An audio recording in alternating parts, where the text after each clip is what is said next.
Live in relationships வந்து இப்போது இந்தியாவில் இட்ஸ் லீகல். முன்னாடி தான் இந்த ப்ராப்ளம் இருந்தது. லிவ் இன் கப்புளாக இருந்தால் வந்து வீட்டு ரெண்ட் கொடுக்க மாட்டாங்க, போலீஸ் வந்து இருக்கும் அப்படின்னு சொல்லிட்டு. Now it is 100% legal. But அப்படி லிவ் இன் கப்புள்ஸ் கிட்டேருந்து பட் நிறைய லீகல் queries வந்து வந்துட்டுருக்கு. அதில் முக்கியமான queries என்னென்னா, நாங்கள் லிவ் இன் ரிலேஷன்ஷிப்பில் இருக்கோம், குழந்தை பெற்றுக்கலாமா அப்படின்றது. ரெண்டாவது, அப்படி குழந்தை பெற்றுக்கும் பட்சத்தில் பர்த் சர்டிஃபிகேட்டில் வந்து எப்படி மென்ஷன் ஆகிருக்கும், ஃபாதர்ஸ் நேம் மதர்ஸ் நேம் அப்படிலாம். அந்த queries என்னென்னா, எஸ் 100% வந்து நீங்கள் குழந்தை பெற்றுக்கலாம். சின்ஸ் லிவ்-இன் வந்து ஆல்ரெடி வந்து லீகலானதுனால குழந்தை பெற்றுக்கலாம். பர்த் சர்டிஃபிகேட்டில் அந்த பர்சன் ஃபாதர் மதர் அப்படின்றதுல மென்ஷன் ஆகும். ஸோ அவங்க கேட்டாங்க, நாங்கள் கல்யாணம் பண்ணலையே, ஹஸ்பண்ட் ஒய்ஃப் இல்லையே எப்படின்னு. ஹஸ்பண்ட் ஒய்ஃப் லீகாலிட்டி வேறு, ஃபாதர் மதர் லீகாலிட்டி வேறு.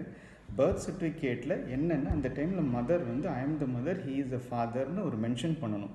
ஏன்னா பின்னாடி வந்து பேட்டர்னிட்டி ப்ராப்ளம் வரக்கூடாதுன்றதுக்காக அதை கேட்பாங்க. கொடுத்தீங்கன்னா பர்த் சர்டிஃபிகேட்டில் கிளியராக அந்த கப்புளுடைய ஃபாதர் நேம், அந்த கப்புளில் இருக்க லேடி வந்து மதர்ஸ் நேமாக கொடுக்கப்படும். பர்த் சர்டிஃபிகேட்டில் ஒரு ப்ராப்ளம் வராது.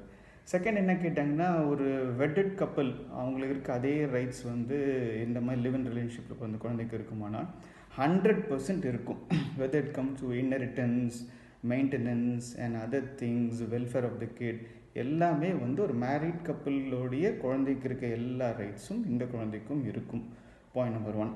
அப்புறம் முக்கியமான விஷயம் என்னென்னா, ஒரு ரீசண்ட் கொஞ்சம் டிபிக்கல் திங்ஸ் என்ன வந்துச்சு அப்படின்னா, லிவ்-இன்ல இருந்தாங்க, அவங்க குழந்தை பெற்றுக்கிட்டாங்க, 3 years ஆச்சு குழந்தை. ஸோ இப்போ தே வாண்ட் டு செப்பரேட்.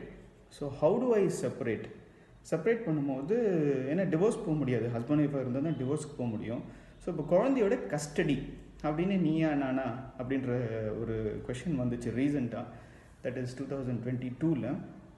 அது என்ன பண்ணணும்னு சொன்னால், கோர்ட் வந்து GWA, Hindu minority and juvenile justice எல்லாமே இதுக்கும் அப்ளை ஆகும்.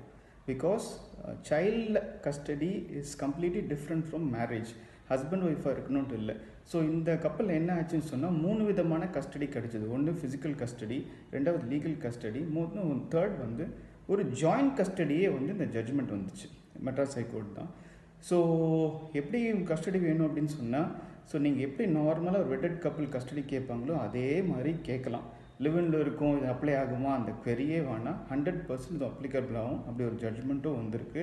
So based on the welfare of the kid, age, அது 3-year-old பேபினால ஃபஸ்ட்டு இத்தனை வருஷம் அம்மா கூட தான் இருக்கணும், அதுக்கப்புறமா தான் ஃபாதர் கூட இருக்கணும், எல்லாமே கிளியர் ஜட்ஜ்மெண்ட் இருக்குது. So you don't have to வரி.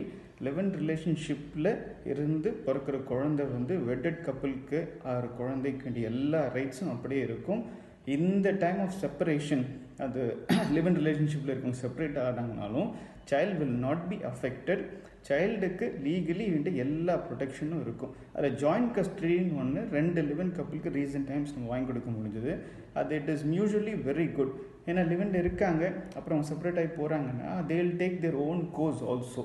ஸோ அதனால் சைல்டு பாதிக்கக்கூடாது. ஃபிசிக்கலாக எங்கே இருக்கணும், மோஸ்ட் ஆஃப் த டைம் எங்கே அம்மா கூட ஸ்பெண்ட் பண்ணுமா, அப்பா கூட ஸ்பெண்ட் பண்ணணுமா. ரெண்டாவது லீகல் ஐடென்டிட்டி, அதுக்கு யார் ஃபாதர் யார் மதர் அப்படின்றதுக்கு ஐடென்டிட்டி பர்த் சர்டிஃபிகேட் இருக்குது. அண்ட் அதர் இன்ஹெரிட்டன்ஸ் ப்ராப்பர்ட்டி எல்லாமே it is covered. So you don't have to வரி. ஒரு வெட்டட் கப்புளுக்கு இருக்க அதே ரைட்ஸ் லிவ்-இன் கப்புளுக்கும் இருக்குது when it comes to child and child custody.